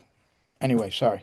Yeah, let me interject here. What I see is Trump turning to the CIA and saying, "I thought you could do what you did in 1953," and they say, "Well, yeah, it's a little more complicated, and besides, we don't have Starlink, we can't get in touch with all." And so, and then he goes to the military, and the military says, "The CIA told you what? The CIA told you what?" And the military says, "Look, we could do a lot of damage, but we can't remove the regime. We had a pretty good deal back under Obama. My guess is that they'll come up with something like the JCPOA, the Joint Comprehensive Plan of Action, and there's a lot of lipstick, put on various pigs, and I'm sure that Trump will do his best to say, well, look, we faced them down, we got them to do what the JCPOA did, okay? Now, the Can't do that. alternative, Sorry, he cannot do that because he will lose face because he ripped that deal up, and Netanyahu will never accept that. And we're gonna I'm then not see, saying I'm not yeah, saying reinstitute the JCPO. right, I'm just saying reinstitute the major parts of it, okay? right, And make believe it's a new deal. They can yeah. do that. And Congress will support Netanyahu it. won't Yeah. accept that. it would have Trump's name on it. Another thing with Yeah, Trump's they name put on it. a JCPOA Trump slash Yeah, Trump. Yeah. the Yeah. OT, yes. But here's the deal is um last time these hypersonic missiles that fly between 10 and 12 times the speed of sound cannot be defended against. We had Iron Dome, we had Patriot missiles, we had everything there in Israel, and they got through and they did considerable damage about which we're not informed mostly, okay? So here are the Israelis trying to think of, well, you think we can do this again? Well, if we get the US in, and if things go bad, we do have a nuke. We do have a Samson option. And so if we can't persuade the U.S. to go in with both feet really, really hard, all their assets, we could just tell them, okay, we'll finish the job with one of our nuclear weapons. Then the U.S. will have to go in and obliterate Iran and the real deal. So you're shaking your head, Joe, but I think that Netanyahu realizes that his country can be obliterated, if I can borrow the term, if the Iranians retaliate against Israel, which they have promised to do. So, with all this taken into account, I think that we can say, well, Colonel McGregor's been saying this for 3 months. Okay, it was supposed to be last weekend. I mean, the military analysts know that the capability is there. What's missing is the intentions. And the intentions have to weigh in all these factors about obliterating Israel, obliterating our bases in the area, and the fact that the Gulf states don't want us to do it. Okay? So, they call me Pollyanna, but I've been saying all along it's less likely than more likely that Trump is going to do anything more than bluster and bluff, and then in Oman work out a deal that he can dress up as an Iranian back down, and hopefully we can avoid the worst. I hope I'm right. Can I guarantee it? Of course not. And I'm in the minority. I mean, Patrick, you're in with the majority. I'd say maybe I can't think of anybody else who's been consistently saying that the downside far outweighs the upside Right. of Raimondo, attacking Iran. Raimondo, okay, let's say you're right. Okay. The the Israelis are in a seven-front war in behalf of Eretz Israel, and they are not going to be. I mean, Iran might go away for the Americans with some kind of newly concocted agreement, but it's not going to go away for the Israelis. They are not going to desist. So let's assume you're right and sort of game this out. Where would that leave the Israelis? They would not stop. It would be more, and the Iranians have made it plain. We're sick and tired of sort of attenuated attacks and low level this and that. We've had Right, enough. Hit us again, and we're going all the way. And right. I think they're quite right that enough is enough with this stuff. Um, and my question is, where would the outcome you propose leave the Israeli strategy? What's the thought there?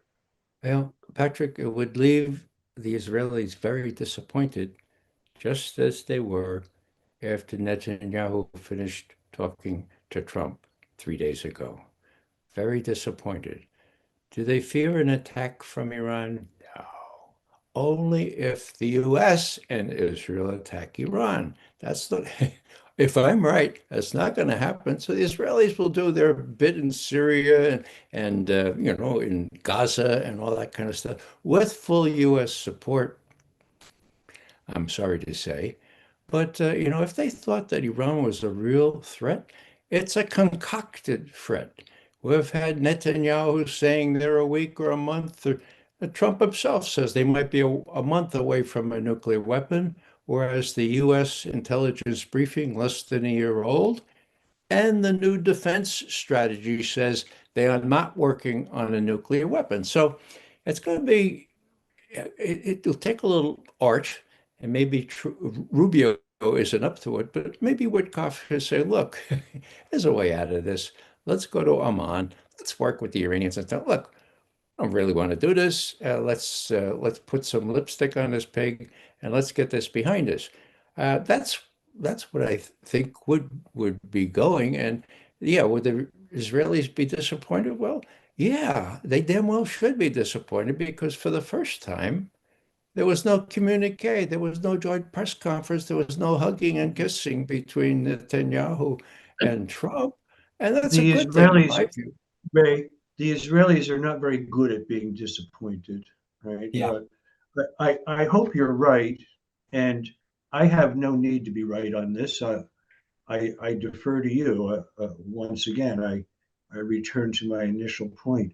We simply don't know. Nobody gathered here knows, right? We're Ray, conjecturing. Ray, Yeah.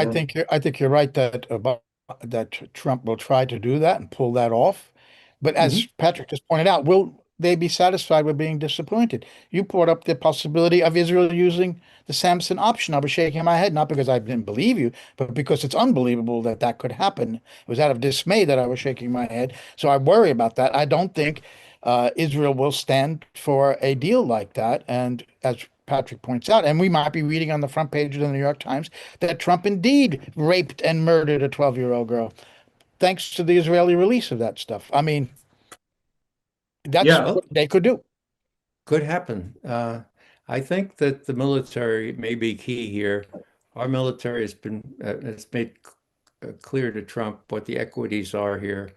And I think they've told him, look, all these fighters and bombers and stuff, they have a limited radius. They can't even reach some parts of Iran. Iran is really big. They used to talk about Iraq. It's as big as Texas. Well, Iran as big as Europe, for God's sake. All right. The Iranians are not going to be defeated. So I see that sense may in the end prevail. And, I've been wrong before. So that's just my best guess. But I see the equities, not just the military capabilities, but the intentions and the overall need to avoid obliterating Israel as coming into fore here. The Israelis will be disappointed, but it'll be another thing if they saw a real existential threat from Iran. There is none. There Yes, is none. of course there isn't. So, Just like yeah. there isn't Russian is essential threat to Western Europe. Same Mhm. BS. And they're both being used for the same purposes.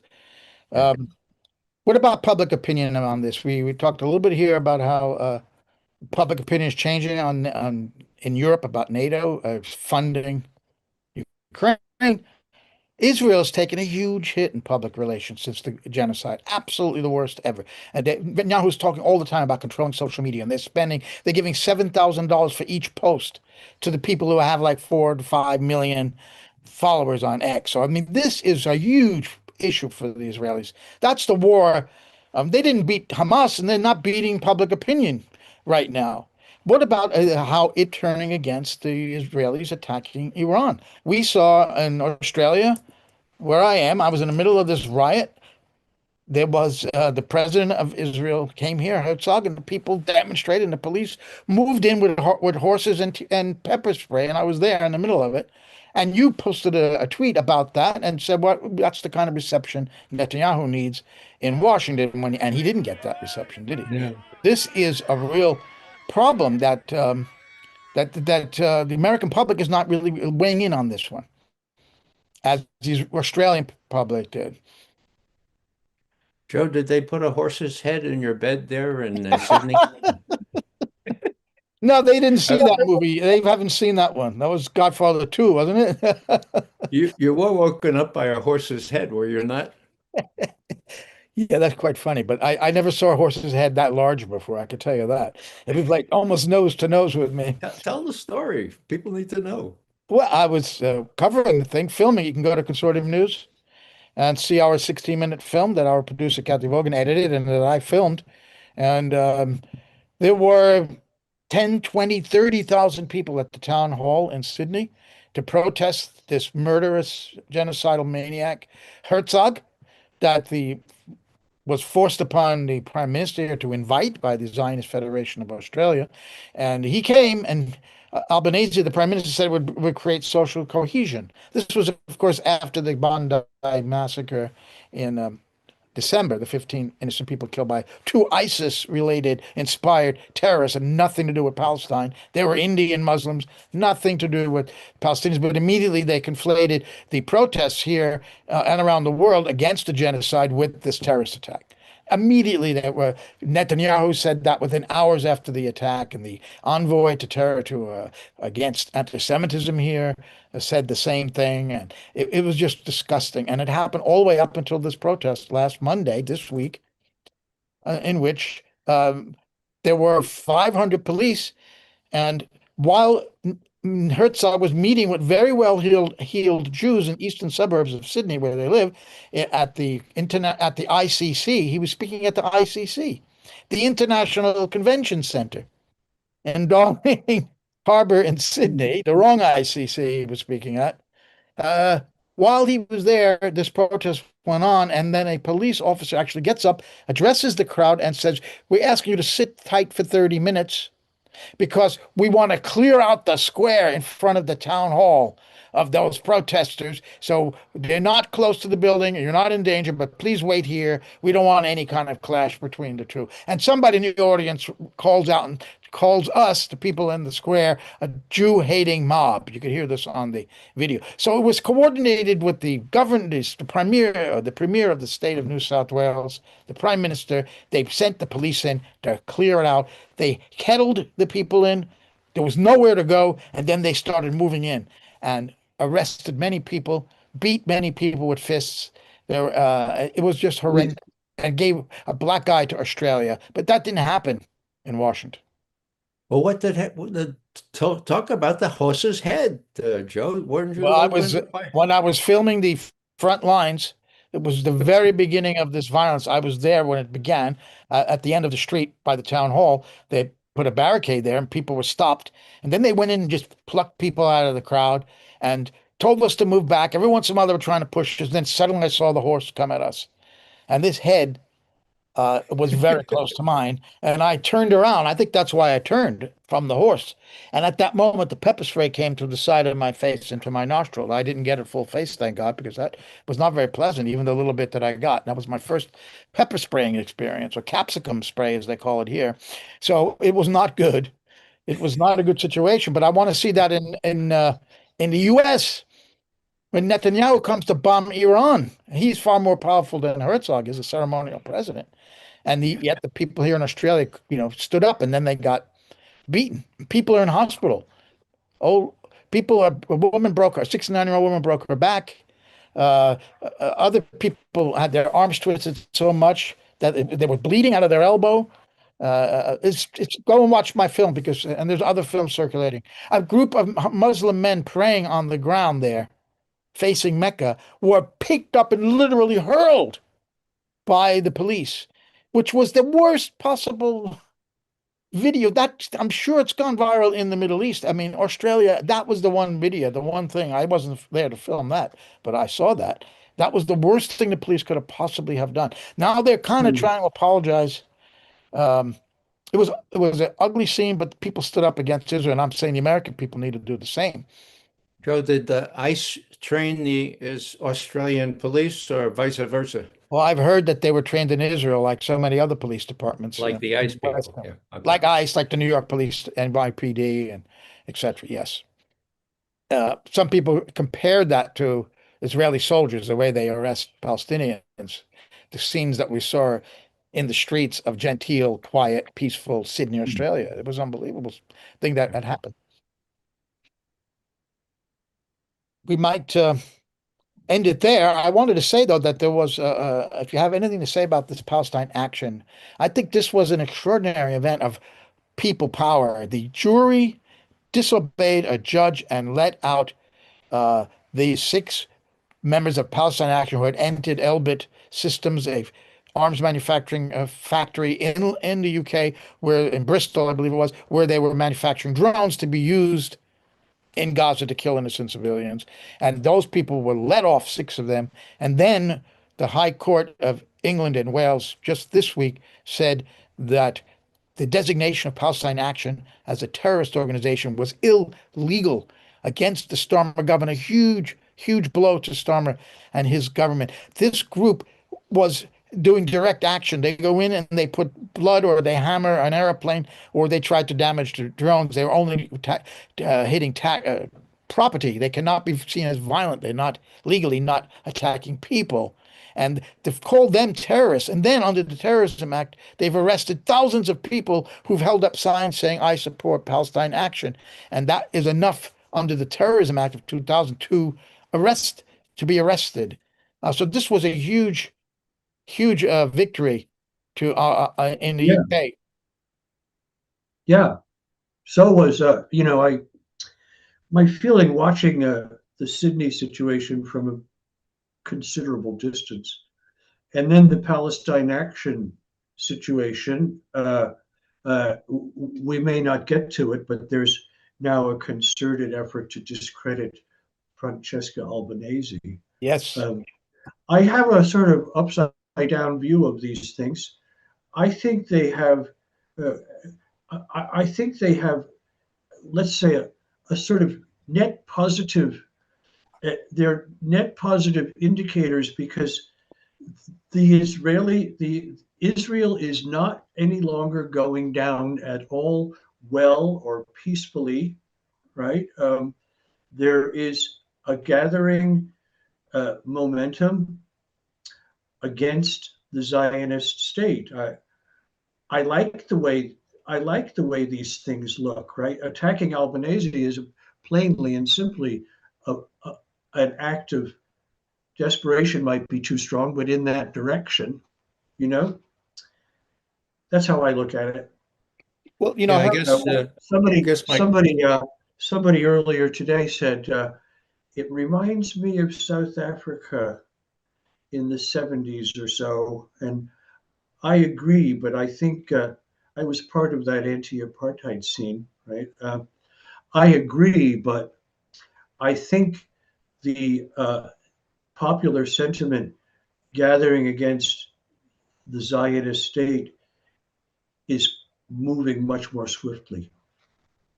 Yeah, the caveat I would add is that the vast majority of people who live in the Zionist state support what's going on. That is really hard to believe, but it is true. And so Netanyahu, he's got to run for re-election, I think, later this year. And he's also facing still some threats about he being held accountable for clear corruption. So he too has these personal reasons to do ridiculous things, and he does have a nuclear weapon. I just hope that our leaders will be sensitive to that and make sure that they let him down with as much ease as possible, but let him down and say, look, we're not going to have a war against Iran because you want us to this time. Forget about it. We'll make sure you can be protected, and we'll try to develop well, we have the Iron Dome don't work, Golden Dome, we're trying, maybe, I don't know, Platinum Dome. Maybe we'll sell you a Platinum Dome. Maybe that will work against these hypersonic missiles. We can't guarantee it, but at least we'll be there to help you. So that's my take on that. Ray McGovern will leave you that with the last word. Because we've been here for 2 hours, and I want to thank you very much for joining us, for giving us this much time. On a Sunday night, we have it's 10 p.m. on the East Coast of the U.S., which means there's 2 hours left in the week. So something could still happen. We pushed this program right up to the end of the week in case they don't attack Iran. We'll miss it. But if they do in the next 2 hours, we will have to cover that on next week's show. Thank you, Patrick. Thank you, Ray. Thank you, Cathy Most Vogan. welcome. Here in Sydney as our producer. And for the world this week and Consortium News, this is Joe Lauria saying goodbye. Get out your notebook. There's more. If you are a consumer of independent news, then the first place you should be going to is Consortium News, and please do try to support them when you can. It doesn't have its articles behind a paywall. It's free for everyone. It's one of the best news sites out there, and it's been in the business of independent journalism and adversarial independent journalism for over 2 decades. I hope that with the public's continuing support of Consortium News, it will continue for a very long time to come. Thank you so much.